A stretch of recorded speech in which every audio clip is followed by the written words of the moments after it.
Bueno, chicos, entonces vamos a empezar con la parte de teoría de sistemas. Bueno, la asignatura la estamos dictando en conjunto con el profe Julián Hoyos. Y pues bueno, él está en la jornada del día, en la jornada de la noche me encuentro yo, pero pues básicamente la temática va a ser la misma.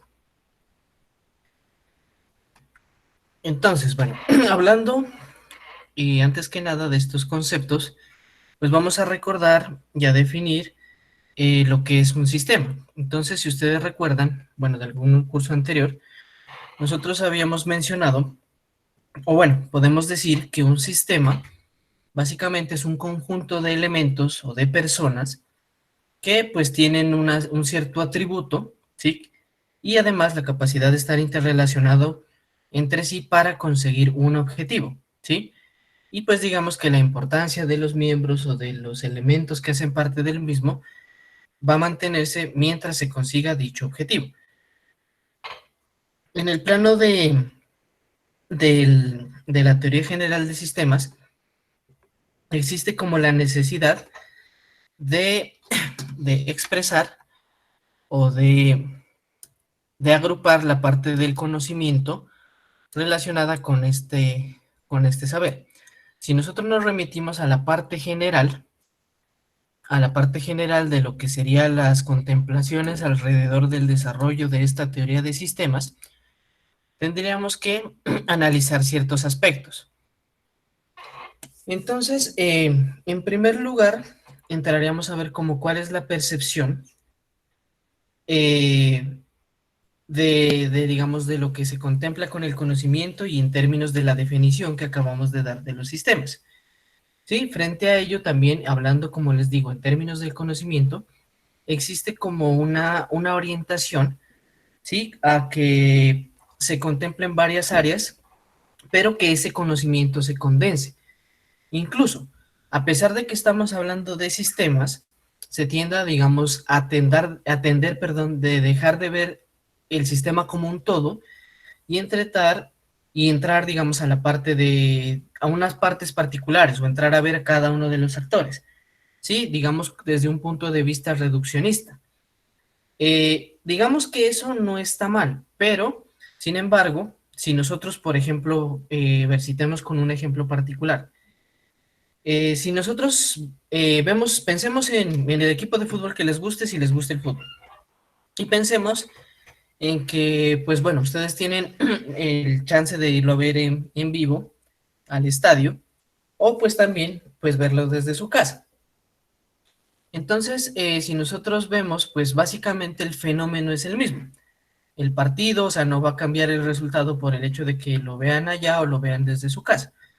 Sin embargo, si nos vemos como desde el punto de vista del estadio, en el estadio nosotros tendríamos que allí no se va a perder ningún detalle del evento, ¿sí? O sea, que digamos, bueno, digamos, particularicemos que están en una buena posición y que tienen la perspectiva total del campo, o sea, que pueden ver, bueno, desde el saque del arquero, el avance de los jugadores hasta la otra cancha, los pases y demás. Sí, o sea, tienen una vista general de todo el sistema. Si nosotros vemos al partido o, bueno, a los integrantes de su equipo favorito como un sistema, nosotros vemos el accionar general. Pero supongamos por un momento entonces que nos pasamos al otro lado, o sea, a asistir, a ver el partido desde un televisor. Y pensemos que, digamos, una transmisión no se haría como de la forma que normalmente la vemos. Digamos que, por ejemplo, se concentra la transmisión en un solo jugador, ¿sí? Y solo lo enfocan a ese jugador.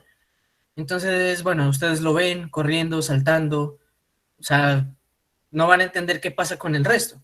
De pronto, si le llega el balón, pues pasará algo, pero si nosotros, o sea, vemos una transmisión en la que solo se está enfocando a ese jugador, pues realmente no vamos a entender nada y no vamos a ver cuál es el objetivo, inclusive, de ese jugador, suponiendo que no lo conociéramos ni no conociéramos tampoco la posición en la que está jugando, ¿sí?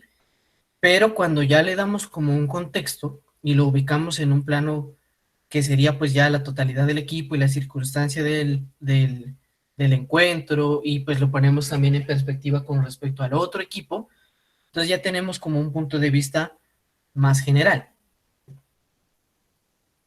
Entonces, allí, pues nosotros entramos a ver la importancia, digamos, desde el punto de vista de sistemas, de cómo se aprecia como un todo y cómo se entra a interpretar cada uno de ellos. Lo importante, digamos, es identificar aquí que estos sistemas manejan ciertas estructuras y dependiendo también manejan un comportamiento, ¿sí? Que contempla tanto la parte técnica como la parte conceptual. Si ya lo ponemos en el punto de vista de lo que sería la teoría general de sistemas, ¿cierto? ¿Qué podemos decir de aquí? Que, por ejemplo, mientras nosotros podemos entrar a ver que hay mucho del aspecto del conocimiento que viene desde el punto de vista empírico, también es necesario sentar unas bases metodológicas y pues como ya dijimos, sentar una estructura a fin de parametrizar estos elementos, ¿sí? Para darles mayor efectividad y perdurabilidad en el tiempo, a fin de poder replicarlo y extenderlo tanto como saber como conocimiento. Incluso, digamos, también replicar las habilidades que dentro de ellos se enmarcan y extenderlas como habilidades, como saberes y como conocimiento que ya habíamos dicho, hacia otros individuos miembros de la sociedad, ¿sí? O partes del escenario también del ámbito de los sistemas. Hablando entonces de la ciencia y filosofía de los sistemas, estaríamos hablando de dos puntos. Entonces, en primero, estaremos hablando del estudio, de la exploración y la explicación científica de este tipo de sistemas desde diferentes ciencias, ¿sí? Lo cual conlleva, pues, digamos, a una reorientación del pensamiento y de la visión del mundo, como resultado de la introducción del concepto de sistema para, digamos, alimentar ese paradigma científico y la nueva filosofía de la naturaleza. Sin embargo, aquí podemos encontrar algunos problemas, o bueno, algunas dificultades en cuanto a la transmisión del conocimiento. Si nosotros nos remontamos históricamente a cuáles han sido los orígenes o las grandes revoluciones en cuanto a la transmisión del conocimiento, podríamos decir que el primero de ellos ha sido el desarrollo del lenguaje, ¿sí? Desde el lenguaje ya empiezan las primeras interacciones para replicar el conocimiento de una persona a otra, ¿sí? También, pues en esa misma interacción existe la interacción con el medio. Y en esa misma interacción también esa interacción con el ser humano y esa interacción con el medio también produce una retroalimentación con respecto a la conducta y a la forma de extender los saberes del ser humano.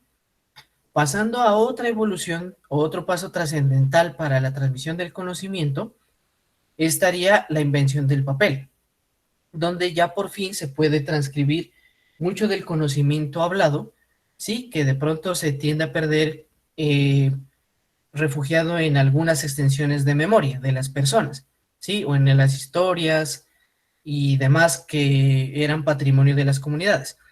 Ya existiendo el papel, mucho de ese conocimiento no solo se pudo conservar en libros, sino también se pudo replicar y extender a muchas regiones y a muchas otras personas que no hacen parte del contexto ni de la región. Y pues bueno, siguiendo en el avance del tiempo, aparecería después entonces la imprenta. La imprenta como para poder, digamos, hacer esa difusión que inicialmente se hacía como protección y conservación del saber, para replicarlo en millares y millares de libros, ¿sí? Y extender aún más el conocimiento. Si nos remontamos ya a las épocas actuales, tendríamos también que aparece los medios de comunicación, ¿sí? Que ya trascienden fronteras. Y ya en una época mucho más actual, pues ya en el contexto contaríamos con el Internet, ¿sí? Que pues ya para ninguno de ustedes es un misterio, que basta con introducir una palabra o alguna duda sobre el navegador y todo ese conocimiento va a venir de distintas fuentes e incluso desde distintos idiomas. Bueno, a pesar de todo esto, ¿sí? Existe una problemática que es irónica realmente, porque una vez se ha estructurado y se ha unificado el conocimiento, nos damos cuenta que ese conocimiento desde hace mucho tiempo se ha empezado a subcategorizar. lo que bien llamaríamos nosotros las especializaciones, ¿sí? Por ejemplo, antes nosotros podríamos decir que un físico pues era físico, un químico era químico, ¿sí? Un psicólogo, eh, no sé, bueno, áreas generales del saber, pero ahora podemos encontrar como físico-químicos, eh, psicólogos sociales, ¿sí? Que pues digamos, si nosotros físico-químicos diríamos que es alguien que no es completamente un físico o no tiene completamente la base de conocimiento de un físico, pero tampoco tiene la base completa del conocimiento de un químico. Si nos vamos a la parte psicológica, tampoco va a tener, o bueno, la parte de psicología y de sociedad, no va a tener por completo el conocimiento del ser humano como individuo, ¿sí? Como sus características sociales, y tampoco va a tener con total claridad cómo se comporta el ser humano y cómo evoluciona la sociedad como un todo, frente al hábitat, digamos lo que es las ciudades, los pueblos, los países, las regiones, ¿sí? Entonces tampoco tiene una orientación específica. Pero entonces uno pensaría que eso es de lo más común y de hecho, entre muchos sentidos, se cultiva el concepto de la interdisciplinariedad. Pero en términos de generación de nuevo conocimiento, eso limita un poco dado que pues al especializar un algo, o sea, para perder esa vista de la generalidad, como la habíamos hablado con el ejemplo del partido, ¿sí? Es difícil, digamos, tener un contexto general y responder a dudas puntuales y globales de un área en específico, dado que pues muchas de esas áreas generales se han empezado a ramificar tanto y adentrar tanto en lo específico que desde de la especificidad es muy difícil responder las dudas de que vienen desde la generalidad, ¿sí? Ahora, pasando, hablando un poco más del contexto, ¿sí? Aparece Ludwig von Bertalanffy, que es un biólogo alemán que empezó a entender las estructuras del sistema, como bien lo dice, desde el punto de vista de la biología. Entonces aquí en el diagrama podemos ver que un sistema como tal puede contener en sí mismo subsistemas, ¿sí? Y que esos subsistemas van a estar relacionados o van a estar retroalimentados también desde el punto de vista de los componentes que sean necesarios para garantizar la existencia del subsistema y asimismo su importancia como elemento dentro de la estructura del sistema. Dentro de eso, pues tenemos que cuando nosotros entramos en el marco del sistema, tiene que haber una entrada que va a estar supeditada a lo que respecta a la información, lo que contempla la energía y lo que contempla los recursos que darán vida a ese dicho sistema. Y sobre todo, que le van a dar el propósito y el funcionamiento y la relación entre los componentes que ya contempla dentro de sí. Ahora, para exteriorizar esa información o ese propósito y esas funciones que entran en relación dentro de ese sistema, también se hace necesario los mismos recursos, o sea, recolectar esa información que se ha desarrollado dentro del sistema, la energía, pues, como para agrupar toda esa información y los recursos para poder llevar a cabo esa tarea. Si nosotros lo vemos desde el punto de vista de la biología, nosotros podemos contar con que un ser humano en sí mismo es un sistema y dentro de sí tenemos subsistemas, como por ejemplo podría ser el sistema digestivo, el sistema neuronal, ¿sí? Y muchos otros, que todos ellos están ligados a través de componentes, ¿sí? O sea, así como estará también el sistema respiratorio, y pues todos ellos son órganos que están correlacionados dentro de los componentes que en sí dan vida y dan la utilidad y la funcionalidad del ser humano, ¿sí? Todo esto, como podemos ver desde el punto de vista de la biología, garantizaría lo que permite hacer la existencia del ser humano dentro de un ambiente externo, lo que llamaríamos un supersistema. Entonces, si ya contamos con el ser humano, ¿qué más podemos decir? Podemos decir, por ejemplo, su entorno, su familia, su trabajo, su ciudad, su región, su país. Y muchos de esos aspectos van a cambiar cómo éste tiene digamos, su interrelación y en sí mismo también su conducta. ¿sí? Porque como vimos, así como hay salidas de todos los elementos que tiene como tal el sistema, también hay entradas que vienen desde el entorno, desde las interacciones, ¿sí? Que no solo está, como ya dijimos, la interacción con el medio, la interacción con otros seres humanos, la interacción con la sociedad y con el contexto como tal, ¿sí? Y las posibilidades, podríamos decir, con las que cuenta este ser humano. Perdón.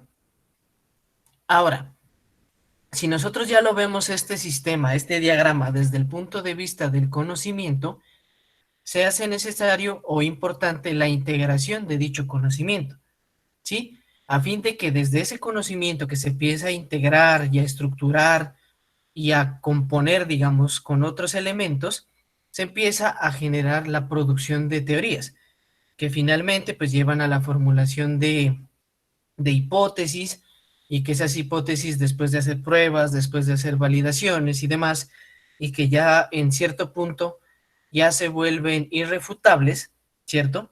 Desde el punto de vista de, como ya dijimos, de las pruebas y desde el punto de vista de la realidad empírica, pues ya entran a constituir lo que ya son leyes o lo que serían paradigmas, ¿sí? Ya normas a seguir y pues técnicamente un conocimiento, un saber indiscutible.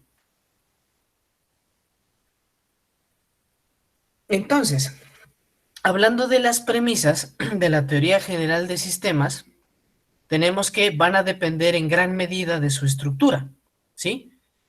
Porque pues si nosotros empezamos como sobre la base de que de la estructura de los sistemas requieren de, bueno, pues todavía, digamos, del elemento humano, del elemento de las máquinas y del elemento de la información, así como también del elemento de la comunicación, ¿sí?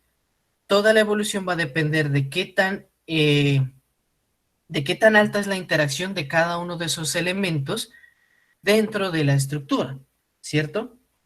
Por ejemplo, si nosotros remitimos esta evolución de los sistemas en sus comienzos, podemos decir que la interacción del ser humano era muy alta, ¿sí? Y de hecho también de la parte de la maquinaria, pero de la comunicación no tanto, ¿sí? Porque básicamente el dispositivo en sí se encargaba de realizar esas tareas de almacenamiento y esas tareas de transmisión de datos, bueno, a través de algún otro dispositivo o la transmisión como tal a través de una pantalla. Si nosotros marcamos un poco más la evolución, vemos que, por ejemplo, la interacción del humano se reduce y se aumenta también la capacidad de la máquina, así también como la comunicación crece en otra pequeña medida. Si nosotros, digamos, nos remitimos o nos centramos, por ejemplo, en lo que implica programar el accionar de una máquina, ¿sí? Desde el punto de vista de la ingeniería de sistemas, pues nos vamos a encontrar con que el lenguaje de programación es bastante bajo en el sentido de bajo nivel, o sea, digamos que la interpretación que pueda dar con facilidad un ser humano es realmente mínima. Ahí prima el set de instrucciones y de elementos de programación que están orientadas específicamente para que sean de mayor comprensión para la máquina, ¿sí? Entonces, una vez que ya la máquina evoluciona, más arriba ya encontramos otros lenguajes de alto nivel que se llaman, que pues ya son, digamos, para programar tareas en una capa superior, ¿sí? Que ya orientamos como a la parte del efecto del software, como tal, propiamente dicho. Y la parte de la comunicación, pues ya dependería del tipo de periféricos y demás. Si ya nos remitimos ahora a un sentido de la perspectiva que hay hacia futuro, del crecimiento de ese sistema, vemos que entonces ahora la interacción del humano pues va a ser menor. ¿Por qué podemos decir eso? Porque las máquinas cada vez tienen mayor capacidad de procesamiento, mayor capacidad de almacenamiento, y podemos ver también que las comunicaciones desde la aparición de Internet son mucho más grandes de lo que pudieron haber sido antes. Tanto así que las máquinas ya se vuelven como unos medios para transportar la información, lo cual nos dice que en esta medida, ya en esta época, lo que ha crecido enormemente es la comunicación, ¿sí? Tan así que, por ejemplo, ya hablamos de los conceptos de la nube, ya hablamos de conceptos de algoritmos inteligentes, ya hablamos de la inteligencia artificial, del alto volúmenes de datos, ¿sí? Entonces, vemos que como tal la estructura ha ido cambiando y se ha ido adaptando a sus realidades y más que todo a las necesidades del medio. Ahora, como ya lo ilustramos desde el punto de vista de la biología, los sistemas existen dentro de los sistemas, lo que nosotros llamábamos subsistema, ¿sí?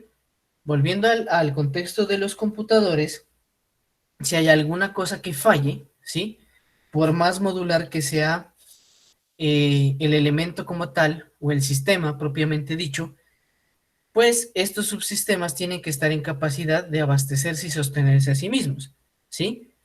Porque como tal, a pesar de ser un sistema, son parte vital del sistema en general, ¿sí? A pesar de que en sí mismo también tengan su propia estructura y sus propios componentes y sus propios elementos orientados a un subpropósito, podríamos decir, pues ese subpropósito resulta más adelante o en la escala más general otro tipo de elemento que también está orientado a ser un propósito interrelacionado con los otros componentes y como ya dijimos, para conseguir el propósito que como tal tiene el sistema macro, ¿sí?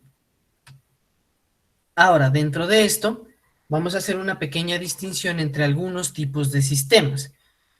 Tenemos entonces lo que son los sistemas rígidos, que son unos tipos de sistemas que, digamos, son no vivientes, donde no importa la causa, ¿sí? Que los mantenga unidos, simplemente importa la interrelación que tengan entre ellos y el propósito general.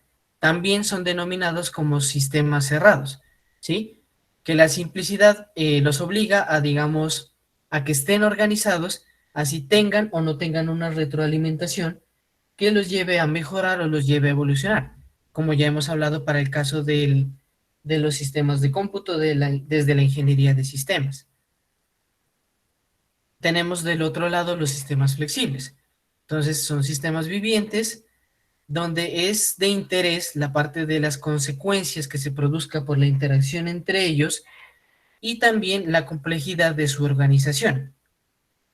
Y este tipo de sistemas pues son sistemas abiertos, son sistemas digamos que pueden empezar a acoplar o desacoplar elementos, pero dependiendo de que esto no afecte el propósito general del sistema.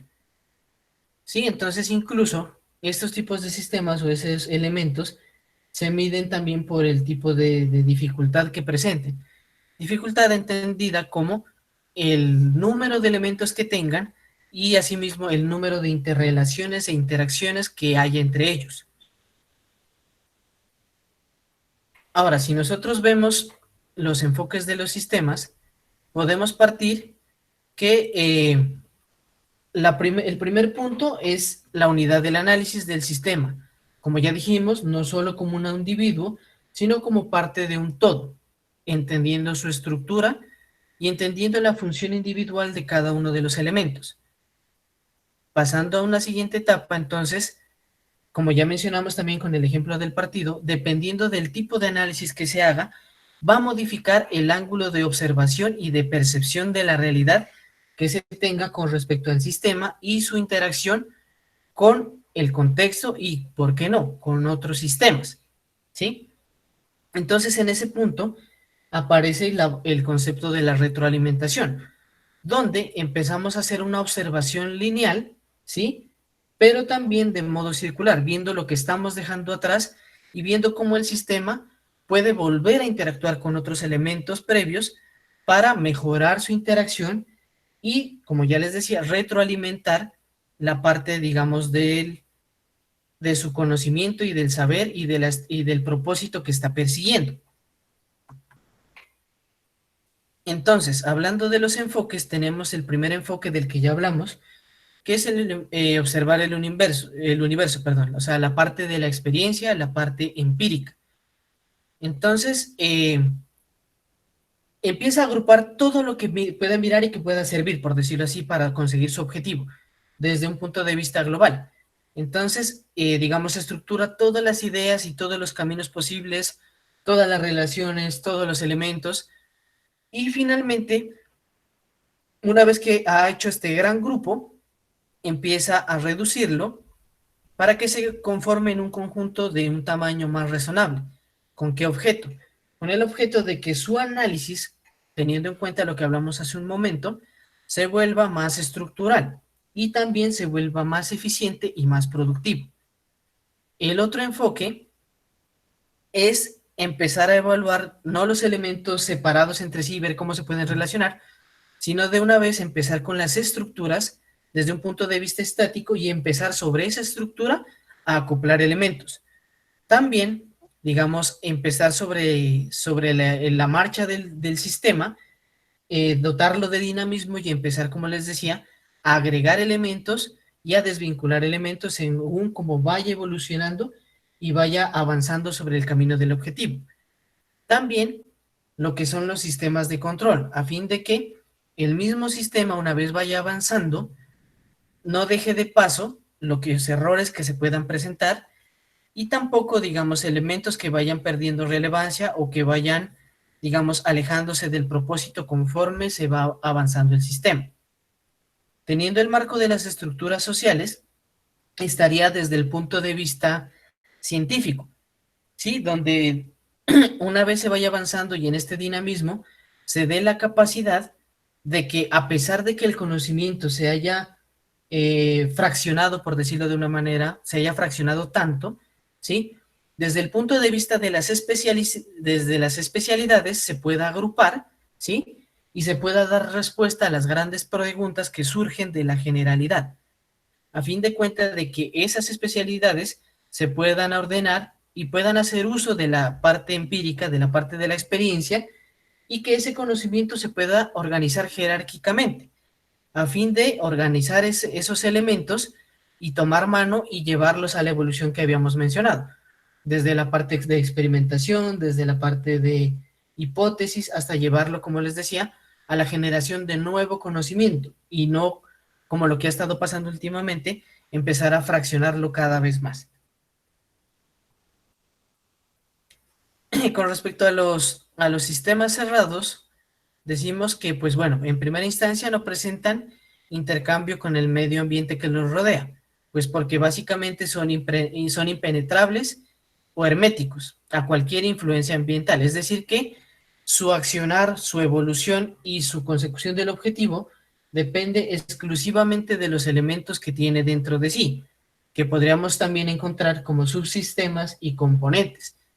Digamos que ya tiene de por sí una estructura definida y no va a permitir ninguna interacción. O sea, que es todo lo que resulte de allí, todo lo que es la información, los recursos y la energía, se va a enfocar en sacar esa parte de ese conocimiento y ese saber.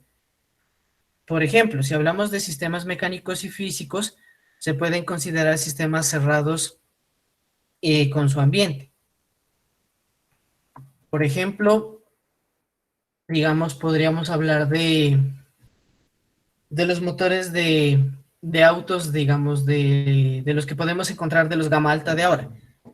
Sí que son tan cerrados, por decirlo así, que ya no son como a la moda de antes, que por ejemplo, si X persona se varaba por allí, pues podría recurrir a ciertos conocimientos básicos para llevar a solución del impasse y poder seguir la marcha. Sí, incluso poder recurrir a conocimiento empírico para llevar a la solución del impasse y pues digamos avanzar y que su sistema no se vea afectado, ¿cierto? Pero por ejemplo, si ustedes ven un motor de auto actual, sí, básicamente lo que antes uno miraba distintos componentes y que todos estaban a la vista y que uno podía interactuar con ellos, ahora lo único uno que ve es una caja, sí, es una caja y que ya permite la interacción uso de ciertas personas especializadas en el tema, ¿cierto?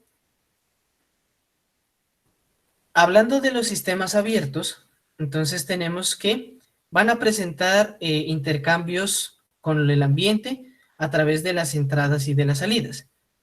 Además, pues, como el caso del primer diagrama que vimos desde el punto de vista biológico, vemos que se puede intercambiar información, energía y materia con el ambiente. En ese sentido, podemos estructurar o podríamos ejemplificar lo que son los sistemas sociales y biológicos, ¿sí?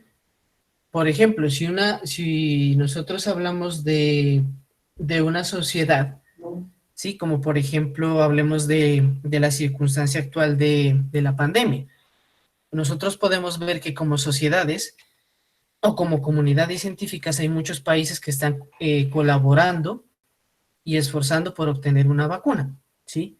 Entonces, esa interacción permite que la estructura se vuelva más eficiente y que los objetivos que de pronto son comunes a distintos sistemas empiecen a trabajar dentro de un sistema macro que sería en este caso la consecución de la vacuna, ¿cierto?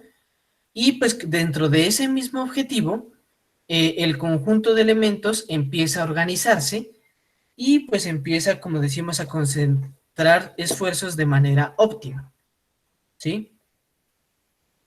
Bueno, chicos, ¿hasta ahí hay alguna pregunta, alguna duda, alguna inquietud?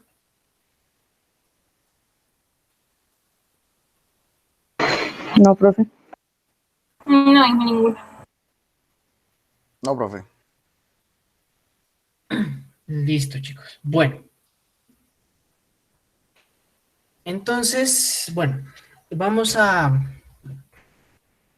realizar una pequeña tarea.